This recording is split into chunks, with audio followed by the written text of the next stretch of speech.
American పత్రికల బాధితులలో మొట్టమొదట మనం ఉంటాం. ఎందుకంటే ఇక్కడ జరిగే చిన్న చిన్న సంఘటనలను కూడా మైక్రోస్కోప్ వేసి చూపించి దాని వెనకాల కులం, మతం, వర్ణం, వర్గం అనేటటువంటిది వార్తలు రాసి ఆ వార్తలను చూసి ఎక్కడున్నటువంటి ప్రతిపక్షాలు దాన్ని అడ్డుపెట్టి అదిగో మన పరువు అమెరికాలో పోయిందని చెప్తూ వీళ్ళు వాగడం, ఈ వాగినటువంటి దాన్ని తీసుకెళ్ళి అమెరికాలో ప్రచారం చేయడం. అమెరికాలో ఉన్నటువంటి అశాంతి, అభద్రత మన దేశంలో లేదు. అమెరికాలో ఉన్నటువంటి స్వేచ్ఛారాహిత్యం మన దేశంలో లేదు.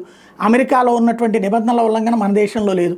మన దగ్గర ఉండే లోపాలు మన దగ్గర ఉంటాయి, వాడి దగ్గర ఉండే లోపాలు వాడి దగ్గర ఉంటాయి. వాడిని గొప్పగా చూపెడుతూ మనల్ని వెదవలుగా చిత్రీకరించేటటువంటి వార్తలు రాసుకొచ్చినటువంటి దౌర్భాగ్యులకి అమెరికాకి సంబంధించినటువంటి డీప్ స్టేట్ ద్వారా వెళ్ళేటటువంటి డబ్బులు త్రూ అమెరికన్ యుఎస్ఐడ్ ద్వారానే వెళ్ళినాయి అన్నటువంటి విషయం తాజాగా బయటపడింది. New York times, Bloomberg, Politico, associated press ఇవన్నీ కూడా ఇప్పుడు యుఎస్ఐడ్ నుంచి డబ్బులు పొందినాయి. వేల కోట్ల రూపాయలు, లక్షల కోట్ల రూపాయలు ఇవన్నీ కూడా భారత్ మీద విషం నింపినాయే.